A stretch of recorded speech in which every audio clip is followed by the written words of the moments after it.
Salut, c'est Thomas Rozek. Quand j'étais étudiant, je me souviens très bien de ce jour où des camarades de promo se sont fait reprendre de voler devant toute la classe avec toute la vigueur de la rage professorale pour avoir eu l'outrecuidance de citer dans les sources d'un de leurs exposés des pages Wikipédia. Or, j'ai l'impression d'avoir 1000 ans en racontant ça, mais passons. Figurez-vous mes chers petits qu'au début des années 2000, l'encyclopédie en ligne créée en 2001 ne jouissait pas du tout de la même réputation qu'aujourd'hui. Pire, elle était considérée comme le temple de l'à peu près et de la désinformation. En 15 ans, les choses ont drastiquement changé. Et s'il convient toujours de regarder avec une bonne dose d'esprit critique ce qu'on pêche sur la vaste plateforme, force est de constater qu'elle s'est imposée comme un outil de travail et de recherche pour bon nombre d'entre nous. Une popularité qui a son revers, car elle peut susciter des volontés pas très correctes d'en tripatouiller les contenus à des fins purement commerciales. Mais la communauté chargée de tenir et d'animer l'encyclopédie en ligne veille. C'est ce qu'on va voir avec notre épisode du jour. Bienvenue dans Programme B.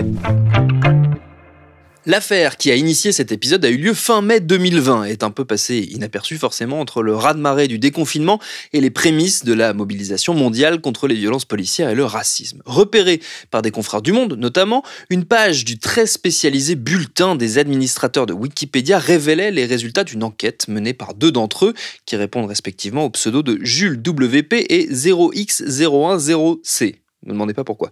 Après plusieurs semaines de recherche, ils sont parvenus à prouver que plusieurs agences de communication œuvraient sur la plateforme via des faux comptes d'utilisateurs pour améliorer ou agrémenter en cachette les pages de clients aussi divers que BNP Paribas, le groupe Carrefour, l'éditeur de presse Mondadori ou encore le studio de jeux vidéo Quantic Dream et le groupe de luxe LVMH, actionnaire de Binge Audio via sa holding Les Échos, Le Parisien, je le précise. Une activité révélatrice de l'importance dans la réputation en ligne des acteurs économiques mais aussi politique qu'a pris Wikipédia. Pour en savoir un peu plus, j'ai discuté avec un des auteurs de l'enquête, le fameux Jules WP, administrateur donc de l'encyclopédie côté français, et je lui ai demandé de me raconter comment tout ça avait commencé. En fait, tout simplement, c'est un autre bénévole, un troisième bénévole, un rédacteur bénévole qui a contacté une agence de communication marocaine pour proposer ses services pour aider à rédiger des articles Wikipédia. Lui, il l'a fait dans le but de trouver d'autres articles rédigés par cette agence de communication marocaine. Mais cette piste, elle a été infructueuse, ça n'a pas fonctionné. Il nous avait informé de son initiative et c'est ce qui nous a donné l'idée à 0x010C, donc mon camarade d'investigation en la matière, et à moi de contacter des agences pour le coup françaises pour essayer de trouver des articles qu'elles ont rédigés contre rémunération pour des clients. Sachant que c'est pas interdit de rédiger des articles contre rémunération. Par contre, ce qui est interdit sur Wikipédia, c'est de ne pas préciser que c'est rédigé contre rémunération, si j'ai bien compris. Tout à fait. Il n'est pas strictement interdit de rédiger des articles contre rémunération. Il y a une obligation qui est fixée par la communauté, c'est de déclarer le fait que les contributions sont rémunérées, d'indiquer par qui elles sont rémunérées, donc pour quel client ou pour quel employeur elles sont rémunérées.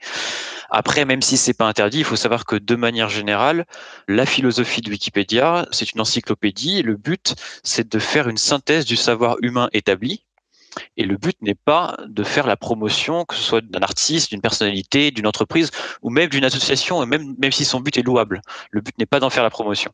Qu'est-ce qui vous a fait vous dire que ce type de pratique existait ? Parce que ça avait déjà été le cas, il y avait déjà eu des affaires qui avaient mis la puce à l'oreille de la communauté Wikipédia. C'était pas la première fois que ça a croisé votre route ?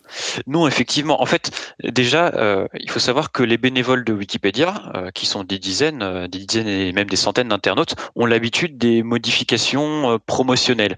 Souvent, ces modifications promotionnelles, elles sont faites entre guillemets de bonne foi. C'est-à-dire que certes, elles contreviennent aux règles de Wikipédia, puisque le but sur Wikipédia, ça va être d'écrire de manière neutre en citant des sources publiques, mais elles le font pas dans l'intention de nuire. Elles savent pas forcément toujours que Wikipédia c'est une encyclopédie. Elles ne savent pas forcément toujours qu'il faut pas rédiger de manière promotionnelle. Donc ça c'est assez habituel. Les bénévoles ont l'habitude de gérer des modifications promotionnelles comme ça. Là, ce qui est particulier, c'est que c'est pas juste un artiste qui veut parler de lui ou le service de communication d'une entreprise qui veut parler de l'entreprise. Là, ce sont des agences de communication qui, elles, connaissent très bien le fonctionnement de Wikipédia, connaissent les règles de Wikipédia, avancent masqués volontairement, pas par manque de connaissance des règles, mais sciemment. Qu'est-ce qui vous a fait vous dire que ces entreprises en particulier étaient en train de modifier du contenu sur Wikipédia?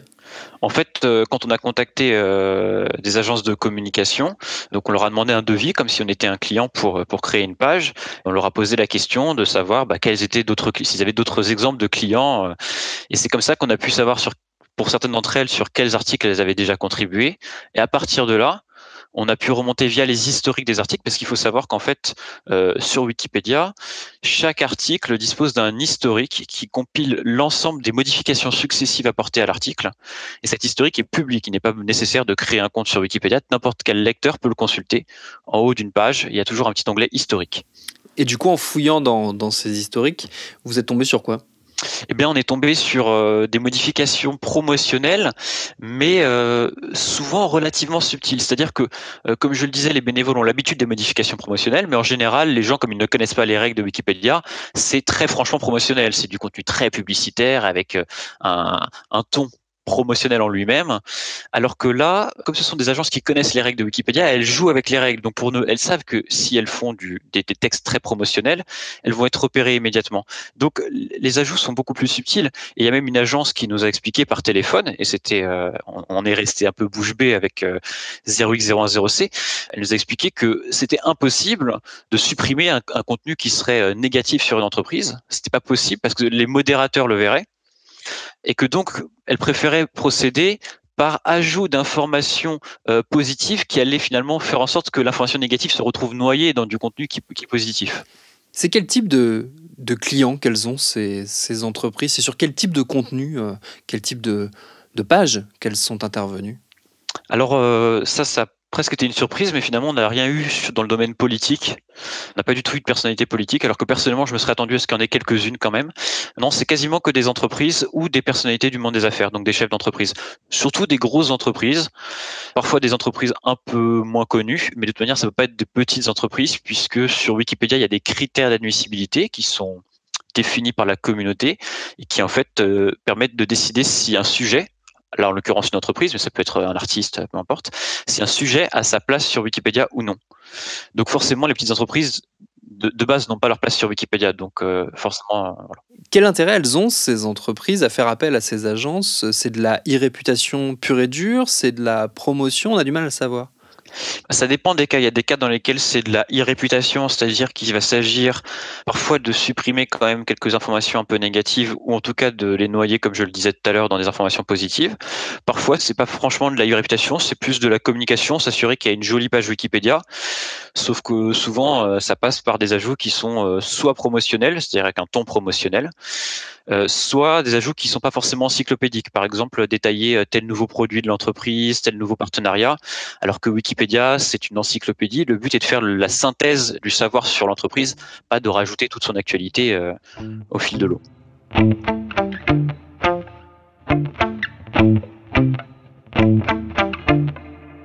Ce qui est frappant quand on lit donc les détails de l'enquête qui ont été publiés là aussi sur des pages Wikipédia, parce que c'est aussi accessible à tout le monde, c'est raccord avec la philosophie de la plateforme, j'ai envie de dire.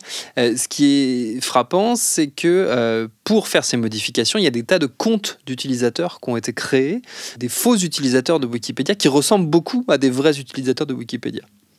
Oui, c'est ce qui nous a interpellé aussi, c'est que pour certaines agences, les pages, ce qu'on appelle nous des pages utilisateurs, qui sont en fait des pages de profil de ces comptes qui ont été créés, ces pages sont un peu construites comme celles des bénévoles, avec un internaute qui dit qu'il est prof ou étudiant dans telle université, un autre qui dit qu'il adore la pêche à la mouche, enfin vraiment des petites anecdotes qui laissent vraiment penser à un profil de bénévole, alors qu'en réalité c'est un compte parmi plusieurs qui appartient à une agence de communication, sachant qu'en plus, il y a une autre règle sur Wikipédia qui est qu'il est interdit d'utiliser plusieurs comptes pour une même personne, interdit d'utiliser plusieurs comptes sur un même article. En l'occurrence, c'est ce qui s'est passé là. C'est ce qui s'est passé. Il y a plusieurs agences qui ont utilisé plusieurs comptes pour intervenir sur un même article. Comment vous avez réussi à déterminer quels comptes étaient des faux et quels comptes pouvaient potentiellement être de vrais utilisateurs? Comment vous avez fait le tri?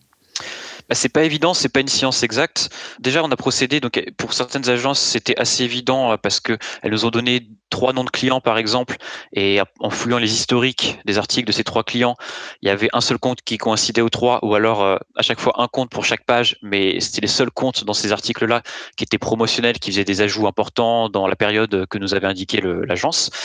Après, parfois c'est plus compliqué, et parfois il y a des comptes sur lesquels on a eu des suspicions, et donc il y a certains comptes qu'on n'a pas pu publier, hein, d'ailleurs dans l'enquête, pour lesquels on a eu des suspicions, mais on n'a pas eu de faisceau d'indices suffisant.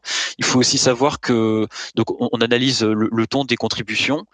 Parfois on regarde aussi, ça peut être intéressant, la plage horaire de contribution, si les comptes contribuent pendant les horaires de bureau ou en dehors. Mais il peut y avoir des faux positifs jusqu'à une agence où les salariés contribuent en dehors. On regarde aussi, parfois on peut avoir des éléments techniques, c'est-à-dire qu'il y a des bénévoles sur Wikipédia qui ont accès, donc ils sont 5 sur Wikipédia en français, ils ont accès aux adresses IP qu'utilisent les comptes.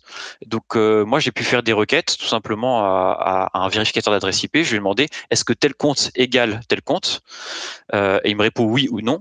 Et donc comme ça je peux savoir si ce sont des comptes qui abusent, qui sont à plusieurs sur une même page ou pas.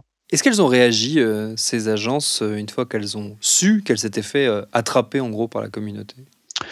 Pour l'instant, sur Wikipédia, elles n'ont pas réagi. Je viens de voir qu'il y a eu un article de presse dans Numérama où la journaliste a essayé de contacter les 3 agences. Il y en a une seule qui a répondu positivement, enfin qui a accepté de répondre.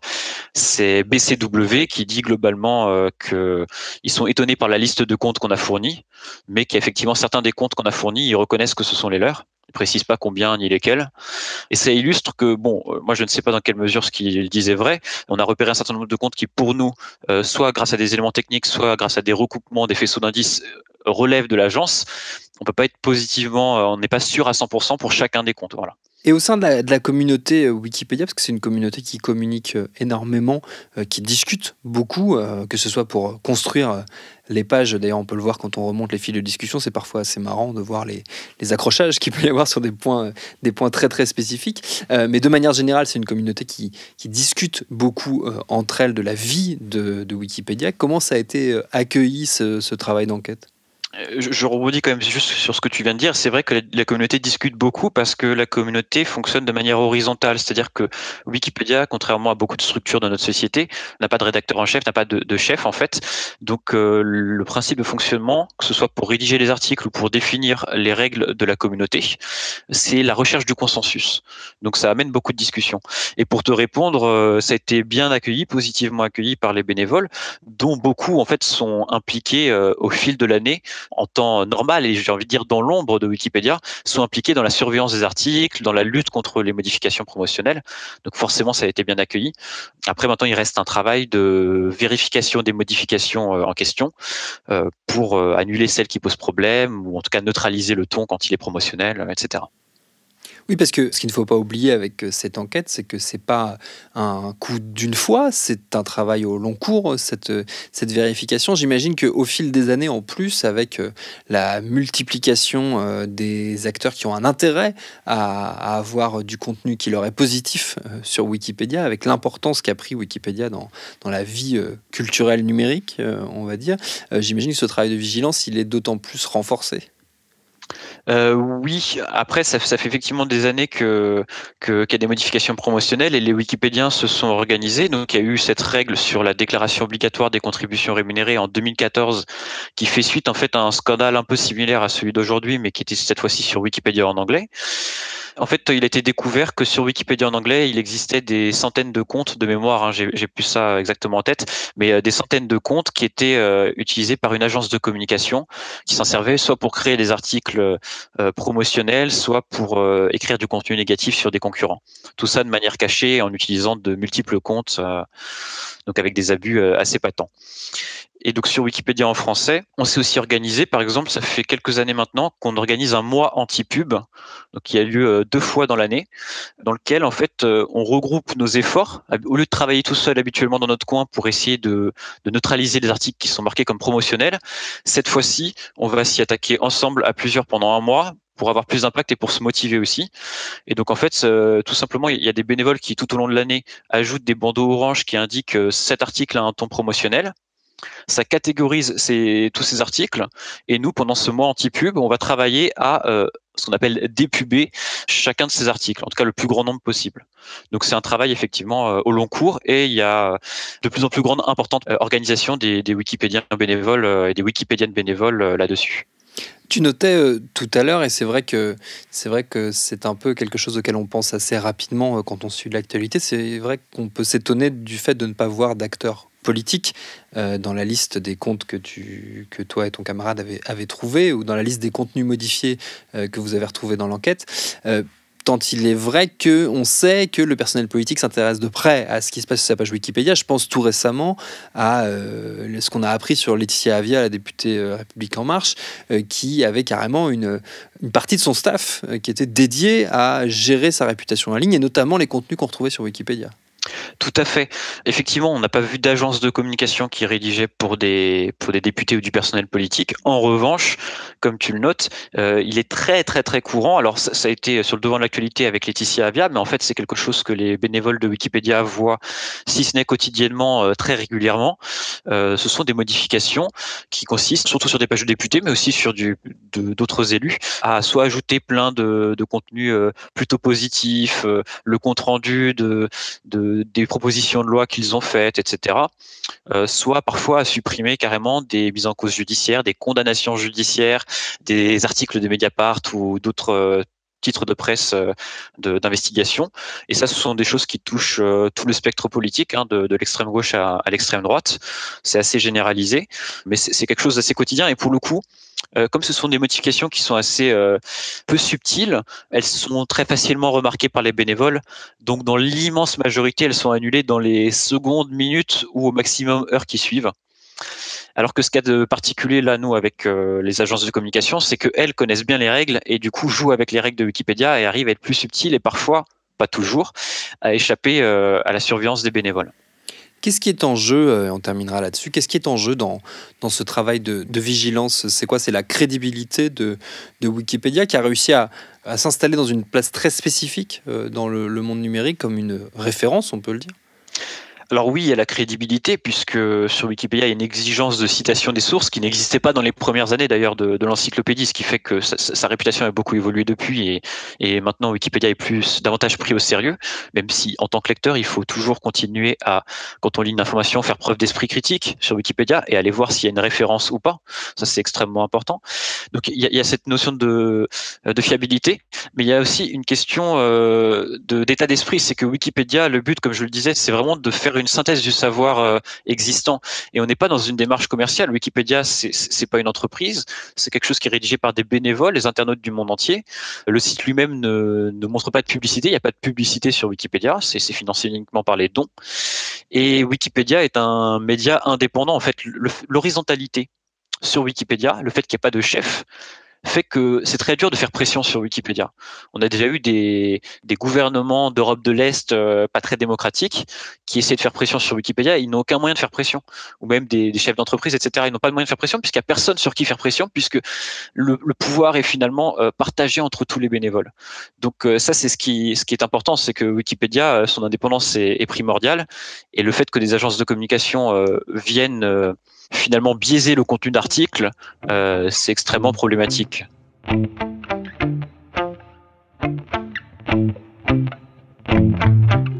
Et notez que la politique n'est pas totalement absente de cette dernière affaire en date, puisqu'on trouve tout de même dans la liste des contenus aux modifications suspectes la page du Togo, d'où a été notamment supprimée la mention d'un rapport d'Amnesty International critiquant les pratiques électorales du président actuel. Merci à Jules WP pour ses réponses. Programme B, c'est un podcast de Binge Audio préparé par Lauren Bess, réalisé par Mathieu Thévenon. Abonnez-vous sur votre appli de podcast préféré pour ne manquer aucun de nos épisodes. Facebook, Twitter, Instagram pour nous parler. N'oubliez pas de bien vous laver les mains, de respecter les gestes barrières et de ne pas oublier le personnel soignant, et à demain pour un nouvel épisode.